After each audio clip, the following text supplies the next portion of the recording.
some of the abundance that you already have, the more abundance becomes available to you. Why? Everything reproduces after its own kind. So the habit of focusing on lack more than abundance, I'm telling you, you're so focused on what's missing. Here's what you're thinking while I'm saying this right now. If this is you, you're thinking, yeah, it's easy for you to say.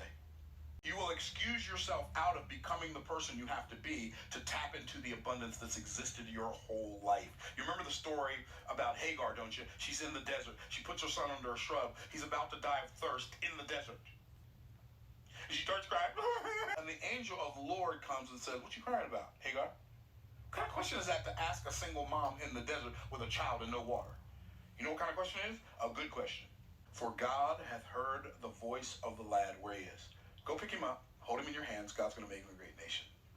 And guess what it says after that? God opened her eyes, and she saw a well of water, filled the bottle, and gave the lad a drink. So her problem was not a lack of water. What was her problem? A lack of awareness of the water.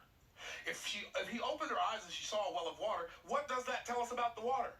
It was already there. She's so zoned in on a bottle, which is a whole lot smaller than a well, he can't see the well. And the well could fill the bottle. And she couldn't see the water in front of her eyes because of the water that was welling up in her eyes. How often is that you? How often is that me? We're so focused on what's there that we refuse to strengthen the things that remain.